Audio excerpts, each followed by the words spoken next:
प्यारे बच्चों, कैसे हैं आप लोग। आशा करते हैं कि आप लोग अच्छे होंगे, स्वस्थ होंगे और आप लोगों की तैयारी बेहतर चल रही होगी। तो आज के इस वीडियो में जो आपका यूपी पुलिस कांस्टेबल का एग्ज़ाम होने वाला है 23 अगस्त से 31 अगस्त, उसी के जनरल हिंदी के टॉप मोस्ट इम्पॉर्टेंट क्वेश्चंस को यहाँ पर डिस्कस करने वाले हैं। तो वीडियो काफ़ी इंपॉर्टेंट है आप लोगों के लिए, तो इस वीडियो को पूरा ज़रूर देखिए। वीडियो अच्छा लगे तो प्लीज़ वीडियो को लाइक और शेयर ज़रूर करें। और जो भी हमारे नए बच्चे हैं, जिन बच्चों ने चैनल को सब्सक्राइब नहीं किया है, तो प्लीज़ चैनल को सब्सक्राइब और नोटिफिकेशन बेल ऑन करना ना भूलें। तो चलिए वीडियो को स्टार्ट करते हैं। गाइस, यूपी पुलिस कांस्टेबल की एग्ज़ाम डेट घोषित कर दी गई है। 23 अगस्त से 31 अगस्त के बीच में एग्ज़ाम आयोजित किया जाएगा। आप लोगों के पास सिर्फ और सिर्फ 22 दिन शेष हैं। तो आज मैं आप लोगों के लिए जनरल हिंदी के कुल 50 क्वेश्चंस लेकर आया हूं। अगर आप लोगों ने इन 50 क्वेश्चंस में 45 क्वेश्चंस के सही जवाब दिए तो आप लोग समझ लीजिएगा जनरल हिंदी की जो आप लोगों की तैयारी है वो काफ़ी हद तक अच्छी है। तो खुद से प्रयास कीजिएगा इन सभी क्वेश्चंस के आंसर देने का। 2 से 3 सेकंड के बाद मैं आंसर क्लियर कर दूंगा। सेशन को शेयर कर दीजिए एक बार आप लोग, और वीडियो को जल्दी से लाइक कर दीजिए। आज के सेशन में पहला क्वेश्चन, क्षणिक का विपरीत अर्थक शब्द क्या है। क्षणभंगुर, क्षुद्र, शाश्वत, क्षण। क्षणिक का विपरीत अर्थक शब्द क्या होता है यह आपको बताना है। जल्दी से आंसर दीजिए सभी बच्चे। तो मेरे प्यारे साथियों, क्षणिक का विपरीत अर्थक शब्द होता है शाश्वत। ऑप्शन नंबर सी जो है आपका ये बिल्कुल करेक्ट हो जाएगा। अगला प्रश्न देखिएगा, द्रुत गमन करने वाला के लिए एक शब्द क्या होगा। वायुयान, द्रुतगामी, दूरदर्शी, अग्रसोची। द्रुत गमन करने वाला के लिए एक शब्द क्या होगा। इंपॉर्टेंट क्वेश्चन है, 5 स्टार लगा लीजिए। तो मेरे प्यारे साथियों, द्रुत गमन करने वाला के लिए एक शब्द होता है द्रुतगामी। वी ऑप्शन जो है आपका ये बिल्कुल सही हो जाएगा। नेक्स्ट क्वेश्चन हमारा मेरे प्यारे साथियों, गांठ में बांधना मुहावरे का सही अर्थ क्या होगा। लज्जित होना, खूब याद करना, पश्चाताप करना, लाभ होना।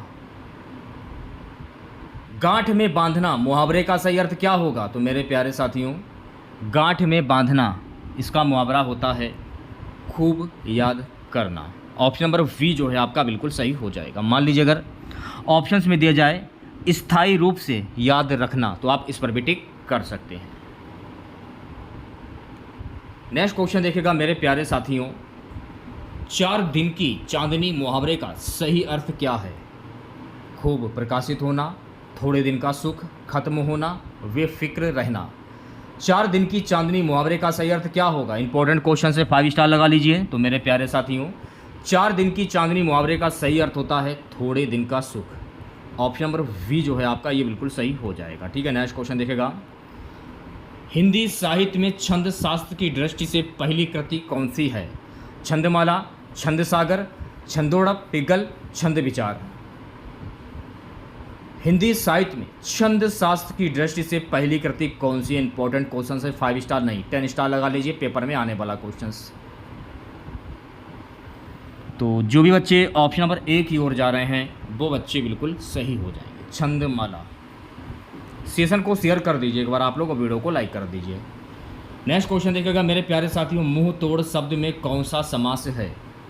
तत्पुरुष समास, कर्मधार समास, अव्ययभाव समास या द्वंद्व समास। अब देखिए मेरी बात ध्यान पूर्वक सुनेगा सभी बच्चे।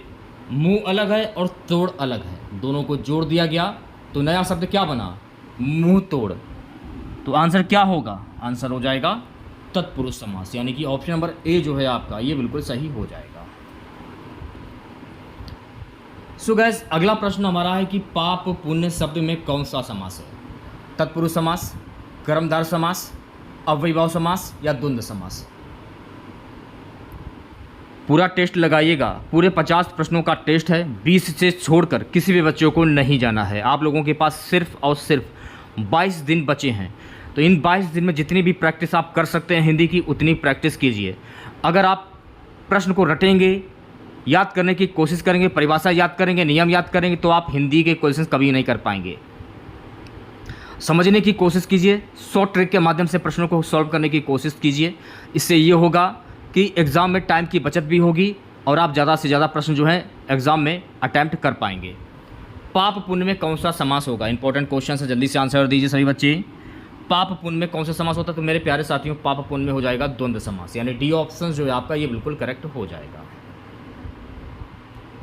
अगला प्रश्न हमारा है उन्मुख का विपरीत अर्थक शब्द बताइए। प्रमुख, विमुख, त्रिमुख, सन्मुख। उन्मुख का विपरीत अर्थक शब्द क्या होगा? तो मेरे प्यारे साथियों उन्मुख का विपरीत अर्थक शब्द होता है विमुख। ऑप्शन नंबर वी जो है आपका ये बिल्कुल करेक्ट हो जाएगा। ठीक है, चलिए बढ़ते हैं नेक्स्ट क्वेश्चन की ओर। नेक्स्ट क्वेश्चन देखिएगा सभी बच्चे। उज्जैनी में कौन सा उपसर्ग है? उज्जैनी में प्रयुक्त उपसर्ग क्या होगा? तो मैंने आपको एक बार नहीं कई बार बताया है कि स्टार्टिंग का जो शब्द होता है वो आपका उपसर्ग होता है और लास्ट वाला जो शब्द होता है वो आपका प्रत्यय होता है। तो उज्जैनी में कौन सा उपसर्ग होगा? तो मेरे प्यारे साथियों उज्जैनी में उपसर्ग हो जाएगा उत, यानी स्टार्टिंग का जो शब्द होगा वो आपका उपसर्ग होता है और लास्ट वाला जो शब्द होता है वो प्रत्यय होता है। तो उज्जैनी में प्रयुक्त उपसर्ग हो जाएगा उत। अगला प्रश्न देखिएगा मेरे प्यारे साथियों। दुर्जन में कौन सा उपसर्ग है? इंपॉर्टेंट क्वेश्चन है, जल्दी से आंसर दीजिए सभी बच्चे। दुर्जन में प्रयुक्त उपसर्ग क्या होगा? तो यहाँ पर स्टार्टिंग का शब्द आपको देखना है। तो दुर्धन जन, यानी दुर्जन में प्रयुक्त उपसर्ग क्या होगा? दुर। तो दुर कहाँ पर है? ये रहा। तो सी ऑप्शन जो है आपका ये सही हो जाएगा। ठीक है मेरे प्यारे साथियों, नेक्स्ट क्वेश्चन देखिएगा। दुर्योधन में उपसर्ग बताइए। दुर्योधन में प्रयुक्त उपसर्ग क्या होगा? स्टार्टिंग का शब्द दुर्योधन, दुर्योधन में उपसर्ग हो जाएगा दुर। अगर आप इसे पढ़ेंगे दुर दुर दुर दुर निकल रहा है तो दुर हो जाएगा आपका उपसर्ग। नेक्स्ट क्वेश्चन देखिएगा मेरे प्यारे साथियों। तृष्णा में कौन सी संधि है? इंपॉर्टेंट क्वेश्चन से 5 स्टार लगा लीजिए, परीक्षा में छपने वाला क्वेश्चन। तृष्णा में कौन सी संधि होगी?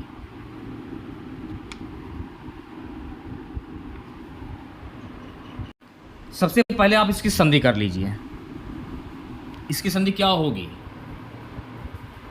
तृष्य धन ना, तृष्णा की संधि विच्छेद ये हो जाएगी। ठीक है, अब पूछा क्या जा रहा है कौन सी संधि है? तो इसमें हो जाएगी व्यंजन संधि। क्यों होगी?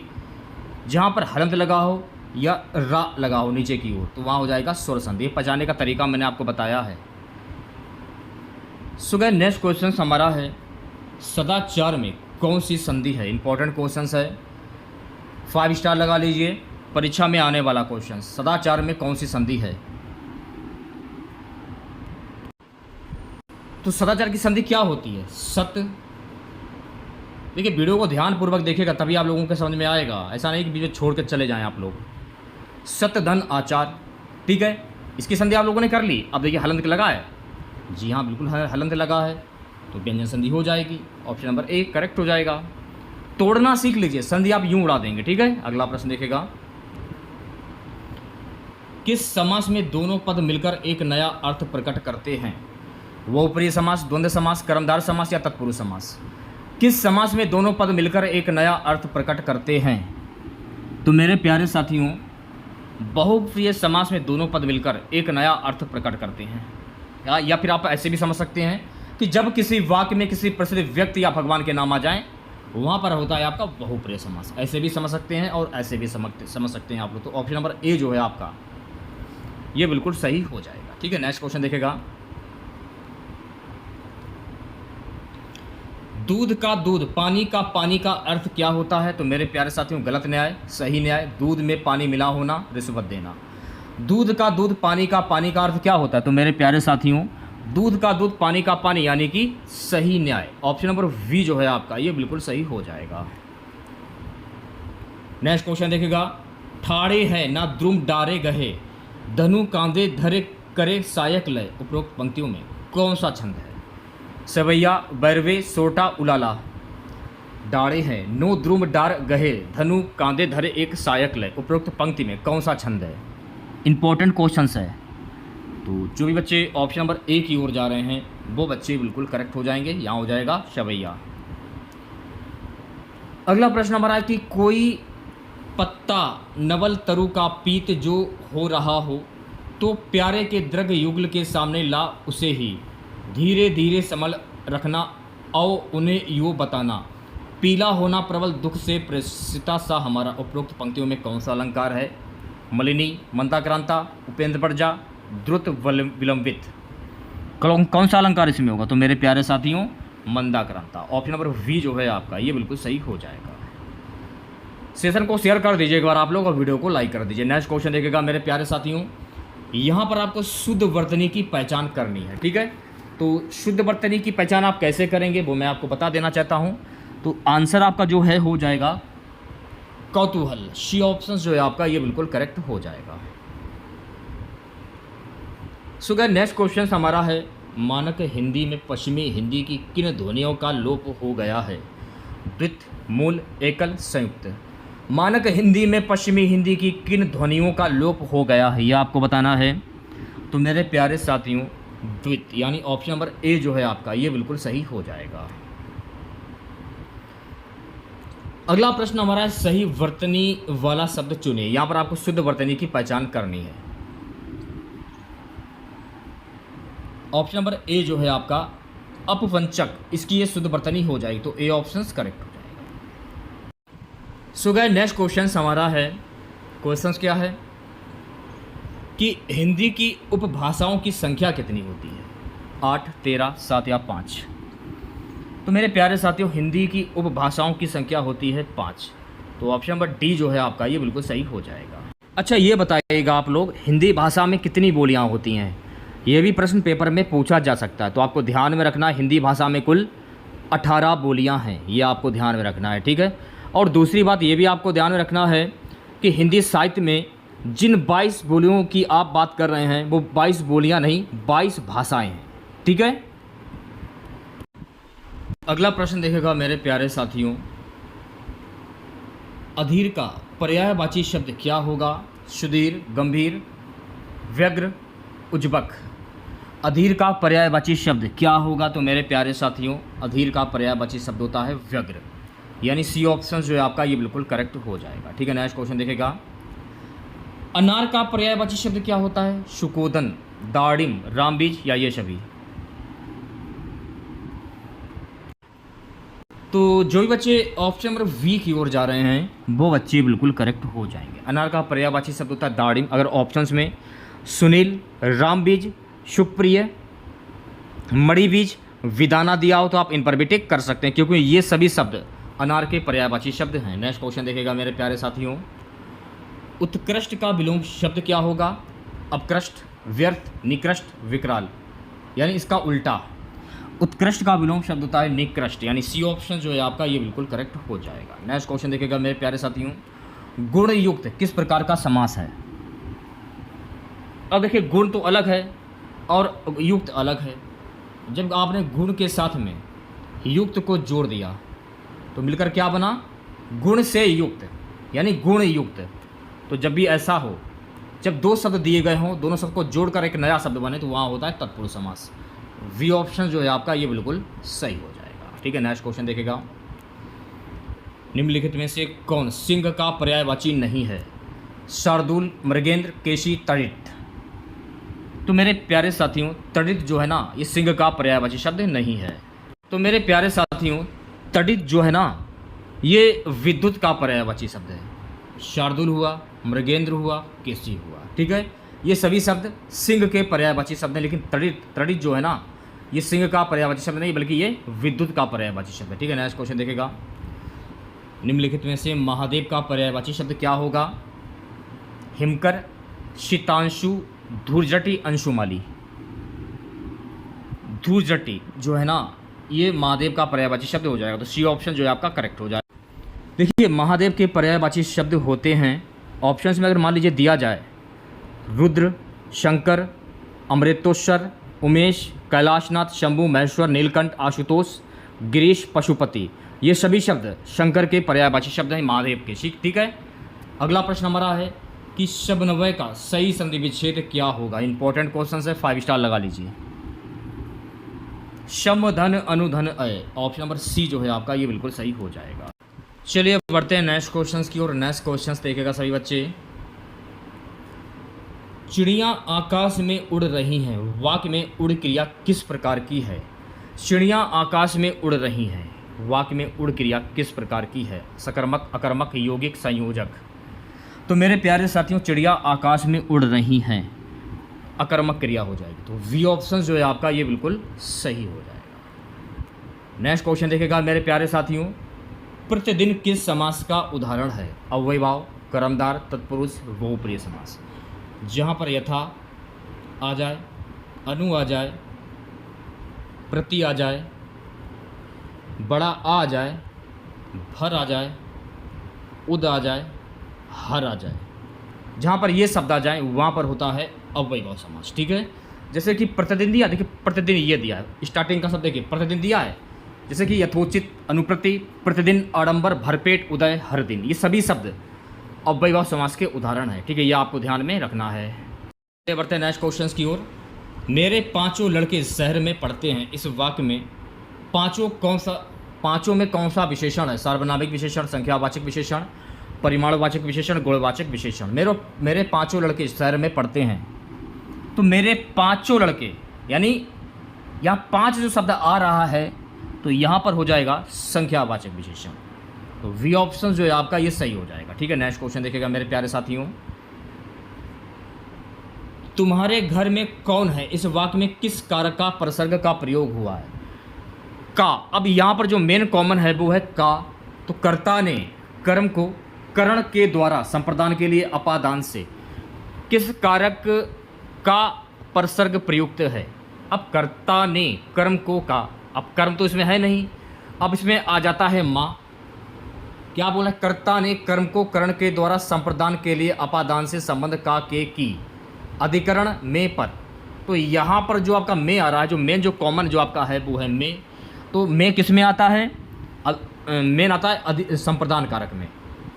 संप्रदान में पर कर्ता ने कर्म को करण के द्वारा संप्रदान के लिए अपादान से संबंध का के की, अधिकरण में क्या आ जाएगा? ये जो आंसर आप देख रहे हैं ये बुक के अनुसार आंसर होना चाहिए, और मेरे हिसाब से आंसर होना चाहिए अधिकरण, क्योंकि अधिकरण में पर आता है ना, में पर। कर्ता ने कर्म को करण से संप्रदान को के लिए अपादान से संबंध का के की। अब देखिए यहाँ पर संबंध में का के की आ रहा है, लेकिन संबंध में तो ये आंसर आ ही नहीं रहा है, और अधिकरण में जो आप में देख रहे हैं अधिकरण में आ रहा है। तो इस क्वेश्चन थोड़ा सा हमें डाउट लग रहा है, हमें लग रहा है ये क्वेश्चन जो है वो है गलत। ठीक है, तो आंसर तो होना चाहिए अधिकरण। क्यों? क्योंकि में आ रहा है ना इसमें, लेकिन इसमें यह भी बताया कि किस कारक का प्रसर्ग प्रयुक्त। अब का में देखिए, का जो है आपका संबंध में भी आ रहा है और संप्रदान में भी आ रहा है। अब दोनों में क्या आंसर होगा? ये क्वेश्चन गलत है, जाहिर सी बात है, क्योंकि एक प्रश्न के 2 ऑप्शन तो हो नहीं सकते हैं। अगला प्रश्न देखिएगा, इनमें से कौन द्रव्यवाचक संज्ञा नहीं है? पानी, सोना, नदी, तेल।